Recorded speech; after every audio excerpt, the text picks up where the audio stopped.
the Severe MMA Podcast Premium with Sean Sheehan and Graham McDonald.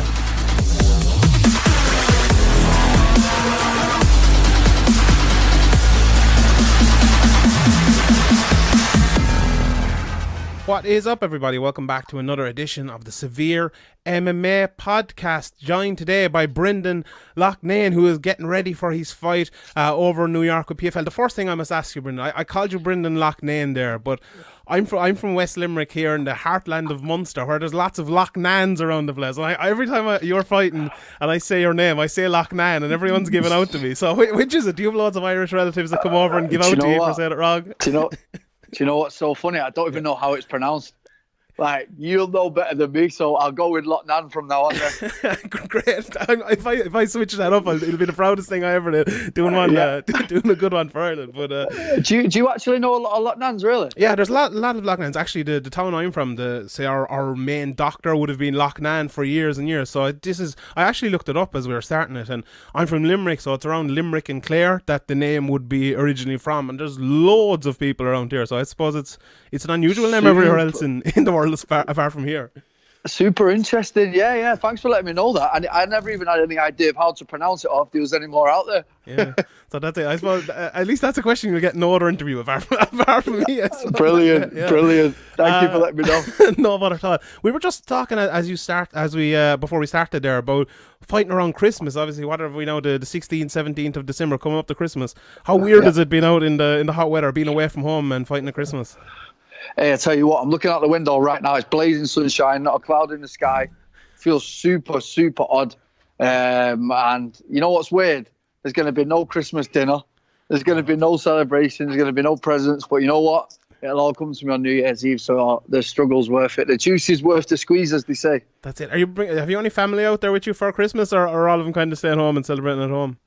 Everyone's meeting me in New York. Everyone's going to be there around the 26th, 27th, so I'll get to see all them for around New Year. But Christmas Day is going to be a very lonely one, my friend. God almighty. Yeah. Can you have a bit of turkey even or anything? How far out are you in? Like 7 days out? Bit of turkey, you know? Maybe a handful of nuts.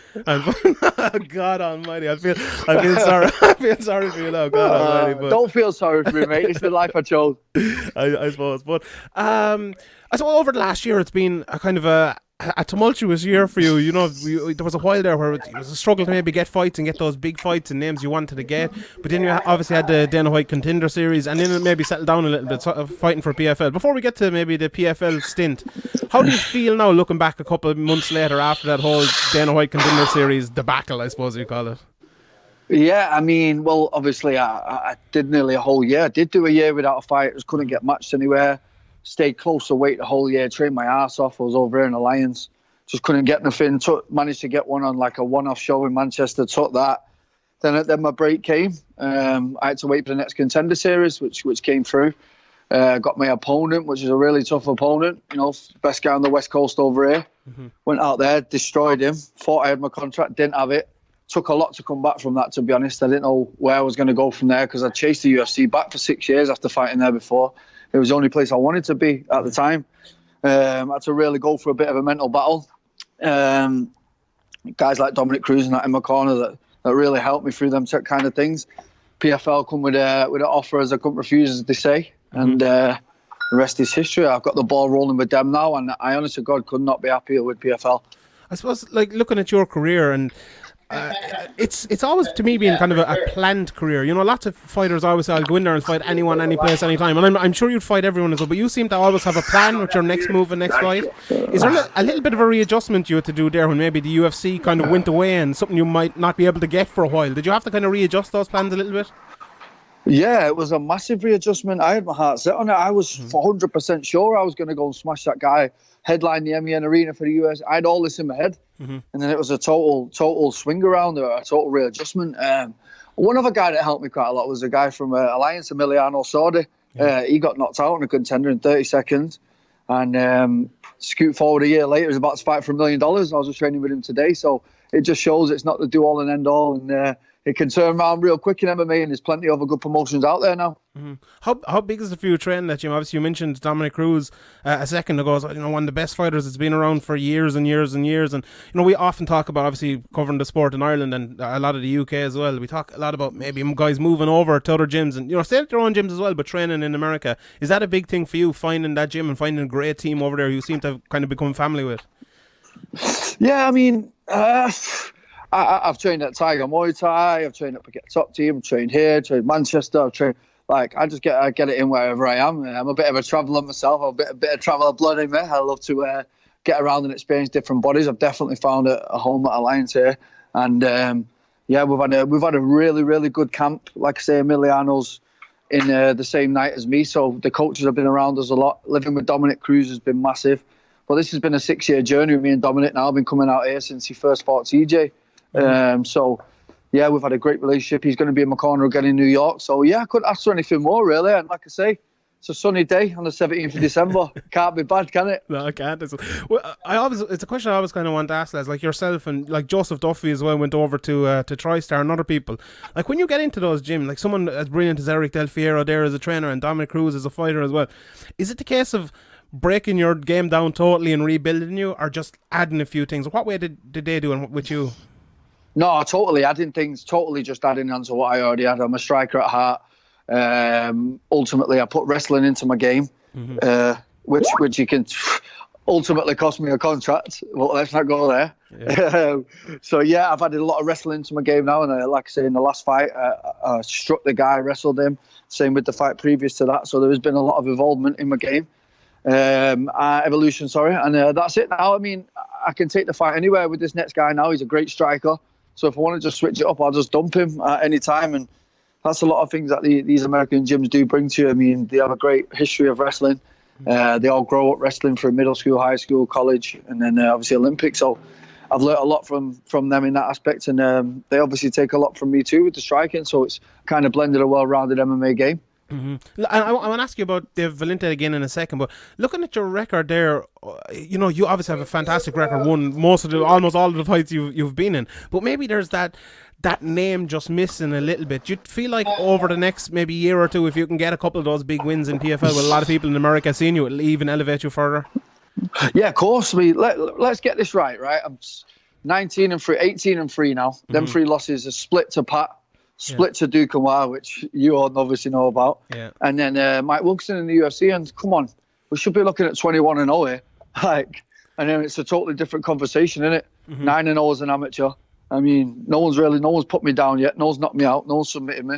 So it's like, we're talking about that big name. And you're right, that Lance Palmer, I tried to sneak in and get that fight. I'm super down for big fights. And next year, I know the PFL are freshening up the roster, bringing in some killers, and I'm absolutely ready for them killers. I just turned 30. Time for me to just take the world by storm now. I just fought the Mandalay Bay, about to fight Madison Square Garden. Does it get any bigger? How many Brits are coming abroad and getting these wins? That's it. The long road is, you mentioned you had 21 fights there. I was talking to Peter Cooley the other day, and he's lots of fights as well, and took the long road to get to where he is now, fighting, in co-main events and things with Bellator. How big is that for you? Because we see lots of guys now, signing for Bellator, signing for UFC after maybe 5, 6, 7 fights. How big is it for you, and how do you think that'll stand to you having that many fights when you're getting to where you're getting to now? Yeah, my body feels great. It feels better than when I was 19. I mean, I've incorporated super amounts of yoga now. I have very smart planned camps. I don't overdo it now. I know what my body needs to get to where it needs to get into the fight. And I'm not going to jinx myself, but, never no injuries, never pull out of injuries. And I've got to every fight healthy. And I think that's a big part of it. A lot of people train very, very stupidly. That I've seen in the UK and all over the world. And it's about taking care of your body and getting the longevity out of the sport. And I've been able to do that. And like I say, I just turned 30 last week and got a wealth of experience under my belt now. Fought wrestlers, fought strikers. And I don't think there's anything that I've not seen right now. And now this is when I'm ready for the big dogs. I'm looking for that guy to come and knock my ass out, submit me. Like, David's the guy. Do you know what I mean? Yeah. Is that kind of tough as well, that it's when you're someone like you and even other guys on the UK and scene like a Fabian Edwards coming up, they find it very hard to get matchups because you're seen as that top prospect coming through and you're like, oh yeah, I might fight him when I'm a champion or something like that. Is that something you've found over the years, that it's very hard to get those big names because they don't want to fight you? fucking massively, and especially when they finally give me that Tom Duquesnoy fight. I don't know why they even put him in front of me, and I'd chased his ass around the cage for 3 rounds, and then they give it him. Just shows like, you know, them shows that they're always leaning towards who they want to lean towards. Do you know what I'm saying? Yeah. And with PFL, that shit ain't happening. Like, there's 12 guys, 12 killers in a pot. The winner takes $1 million, and I love that. No one ain't ducking nobody. You're fighting this guy, and that's exactly how I want it to be, and that's how it's going to be next year. Yeah, you know, I'll ask you about that again in a sec. But one thing from kind of maybe the local scene, there's been a lot of chatter, especially around here over the last 6 months or so, with the whole, you know, is it Bellator, is it Cage Warriors on the local scene? You know, you get the Cage Warriors, maybe it's the route to the UFC and to the big fights. What's your take on that whole argument between Cage Warriors maybe not getting as much money early, and then maybe our Bellator getting the money straight away, but maybe not getting the chance to go to the UFC? Here's how I look at it. From that scene, it's like, you take the Cage Warriors route, you get paid buttons, and then you hopefully get to the UFC, or you take your well-deserved worth and you go Bellator. But obviously, you know, you might not get picked up by the UFC by going Bellator. There's a double-edged sword, and it depends which way you want to go. Personally, I've always took the route of I want to get paid for what I'm doing. So if I was an up-and-coming in the UK now, I'd snatch Bellator's hands off for them 10 and 10s or whatever they're giving out, because they're hard to get. And I don't know, I'm just glad people are finally getting what they're worth out of this sport. Was there any thoughts for you for going and signing with Bellator after this? You know, there's lots of fights. Even we saw Ryan Scope today against Paul Redmond, and lots of guys around your weight class around Bellator. Was there any talks of that? Let's not go there. No? We'll leave that one. We'll leave that one. We'll leave that one. Really? So no Bellator? Yeah, the Bellator was a possibility, but we'll leave that right there. Okay. Okay, that's enough of that. So, but what do you think of the local scene, though? You know, I mean, with Bellator, with Cage Warriors and everything like that, like UK and Ireland, at the moment there seems to be lots of opportunities and lots of fights. What do you think of it now? You know, and I know you've done a bit of promotion yourself. What do you think of the scene? It's absolutely flying. I'm buzzing to look back home and see all the talent coming through now, and everyone out there having big fights, getting paid, the top arenas. MMA's on a super surge now, and it's a great time to be an MMA fighter. The best time, I've been doing it 12 years now fighting, and this is definitely by far the best time to be an MMA fighter. It's great to see. Fair play to Cage Warriors and Bellator, honestly. Yeah, and I suppose, you know, you moving on to PFL, it's to me, I like the idea in a way, but in the other way, I'm not a big fan of tournaments. But the fact there's that $1 million on the line, is that something maybe that drew you? If it was a tournament and you were just getting paid for every fight, would it be a little bit different? Is that kind of the draw that got you there? I'll tell you what, the dangling a carrot of $1 million. Where else can you make $1 million in any job in 5 months? Tell me. True. That's very. I'm not certainly making it. Right? Look, and not just that. PFL promised to keep me active. They said they'd give me 2 fights this year, which they've done, and they give me 2 fights within 8 weeks back to back of each other. And they give me Madison Square Garden and the Mandalay Bay, and they're paying me sick. They give me a signing bonus. They're fucking giving me 5 fights next year in 5 months. From May all the way through till New Year's Eve, I get paid handsomely for each fight. Got top level competition, all the best arenas on the world. I mean, what more could a man ask for? I suppose, and I suppose that's all starts this weekend or next weekend even with David Valenti. You mentioned there earlier on that he's a hard hitter, hits very hard, lots of knockouts on his record. What do you think of him? I'm sure you've watched a bit of him now. What do you think of him as a fighter? I think he's dangerous. He's got a great Muay Thai. He's got a wealth of Muay Thai experience. He's got 9 knockouts. He's fought 55, 170. You know, he's a big lump for this weight. He's dangerous, he's powerful, and we've trained accordingly for him. Well, I'm really looking forward to it. Last thing here, what's the prediction? What do you think? How's this fight going to end? I'm not a super fan of predictions. I'll just say I'm going to get the W, and that's it. Right.